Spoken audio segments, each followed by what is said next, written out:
안녕하세요. 허브증권 방송의 차호영 이사입니다. 꾸준하게 강의가 진행이 될 것이기 때문에 채널 구독과 좋아요 해주시고 강의 자료는 홈페이지에 정리해놨으니까 홈페이지에서 확인 가능합니다. 이번 강의 기초강의 31강이고요. 그랜빌의 법칙에 대해서 간단하게 설명하고 넘어가도록 하겠습니다. 그랜빌의 법칙이라는 건데요. 매수 신호입니다.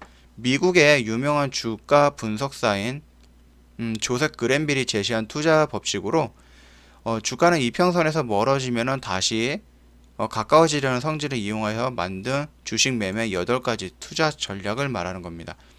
단기 추세적인 20일 이평선을 기준으로 하였기 때문에 중기나 단기 투자에 유용한 부분이고요. 이거는 늘 말씀드렸듯이 절대적인 것은 아닙니다. 매매 시 확률을 높이긴 하나 그 하나의 수단으로 활용하는 것 뿐이지 이게 절대적인 것은 아니니까 참고 부탁드리겠고요. 이제 매수 4가지 신호에 대해서 설명드릴게요. 이동 평균선이 하락세에서 벗어나 횡보나 상승하는 상황에서 주가가 이평선을 상향 돌파할 때 매수 신호다. 즉 이게 21선입니다. 쭉 떨어지다가 옆으로 누우면서 돌파하는 이 구간이 매수 타점이다 라고 볼 수가 있는 거죠. 두 번째, 주가는 큰 폭의 상승이 없는 상태에서 상승 중인 이평선에 접근하면은 하향 이탈할 때는 일단 매수 시도로 해석한다. 이평선이 상승 추세이기 때문에 주가 하락은 일시적인 경우가 많다. 즉 겁주기라고 하는 겁니다. 이평선이 이미 우상향으로 이렇게 가고 있는 상태에서 주가가 큰 폭으로 등락해서 떨어지는 게 아니라 간단하게 여기서 이렇게 있다가 살짝 무너졌을 때에는 겁을 주는 포인트로 해서 다시 돌파할 힘이 크기 때문에 확률이 많기 때문에 매수 타점으로 잡아도 된다는 것을 의미합니다. 세 번째 볼게요. 상승세인 이평선을 하향 하락하던 주가가 하향 이탈하지 않고 다시 상승할 때는 매수 신호다 라고 나와 있죠. 주가는 하락하고 있으나 이평선이 지지 역할을 하고 있다는 증거로 해석됩니다. 쭉 올라가고 있는데 주가가 하락을 하고 있습니다. 근데 21선에 오면은 여기를 지지한다는 가정으로 매수한다는 겁니다. 즉 21선 눌림목 그 이야기인 부분이죠. 이제 네 번째로 상승세인 이평선보다 주가가 낮은 상태에서 이평선 쪽으로 주가가 근접할 때는 매수 신호. 이것은 이평선에서 멀어진 주가가 다시 이평선 근처로 다가선다는 성향을 의미하는 겁니다.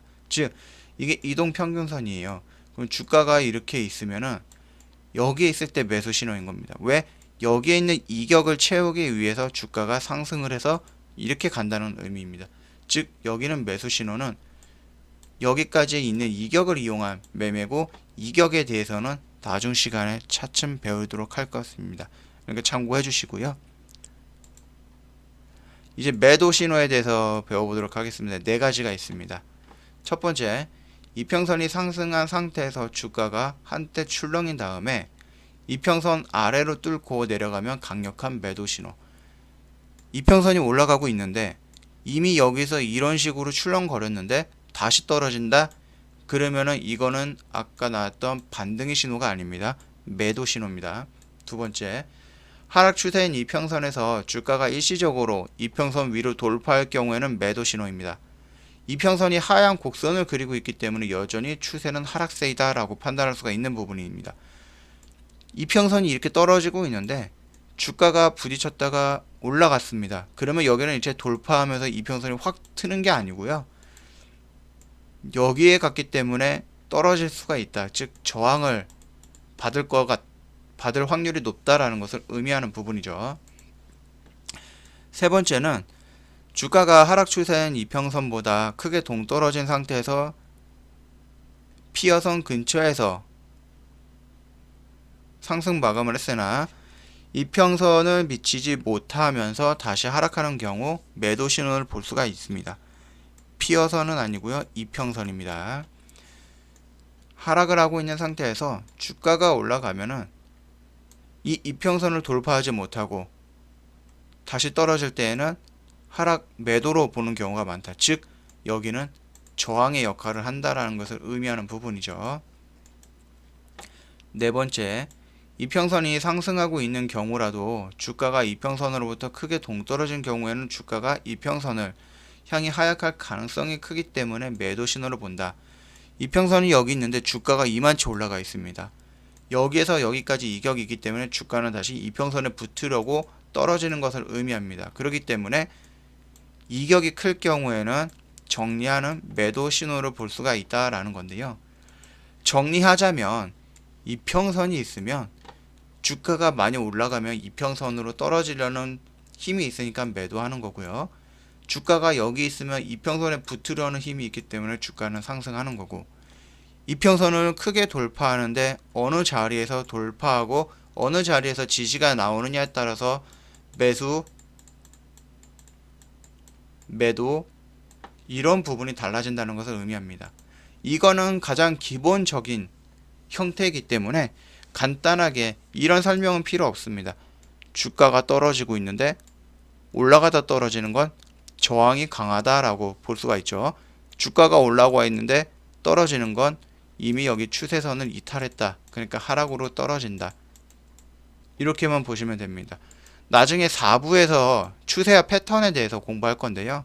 그때 조금 더 자세하게 설명을 드릴 거고, 이 부분은 그냥 그랜빌의 법칙 21선과 61선을 기준으로 해서 이격 매매, 추세 매매, 패턴 매매 이런 부분을 막날라서 그냥 말씀을 드리는 거예요. 처음 시작하는 거기 때문에 이 정도만 알고 지나가면 될 것 같습니다.